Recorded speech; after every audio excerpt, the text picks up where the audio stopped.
ఏసీఐట్ news కి స్వాగతం.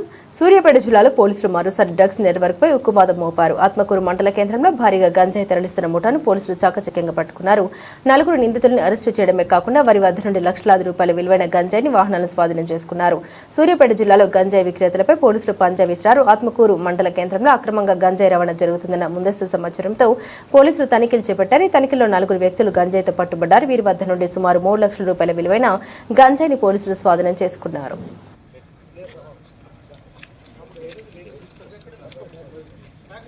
Atmakur yes గ్రామ శివారులో ఉన్నటువంటి శివారు క్రషర్ విల్లు దగ్గర 4 వ్యక్తులు అనుమానాస్పదంగా ఉన్నారు.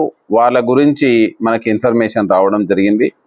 Immediately SI Atmakur S Srikanth మరియు వాళ్ళ టీం మెంబర్స్ అందరూ కూడా అక్కడికి వెళ్ళి చెక్ చేస్తే అక్కడ 4 వ్యక్తులు అనుమానాస్పదంగా ఒక కారు ఒక బైక్ తోటి అక్కడ మనకు కనిపించడం జరిగింది.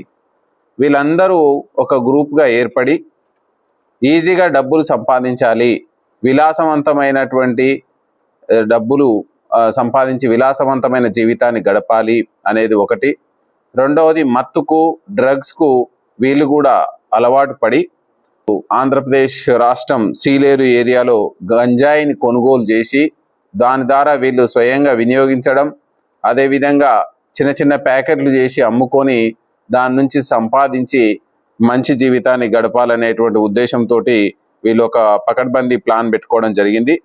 ఈ ఉద్దేశంతో భరత్, విజయ్, మనోజ్ ముగ్గురు కలిసి ఈ కొడిదల శివ యొక్క బైక్ పైన మనకు ఆంధ్రప్రదేశ్ రాష్ట్రంలో ఉన్నటువంటి సీలేరు ఏరియాలో అక్కడ వాళ్ళకు కొంత మంది ఇన్ఫార్మర్స్ వీళ్ళకు గంజాయి తీసుకొని ఇచ్చి వీళ్ళకి ఇస్తూ ఉంటారు.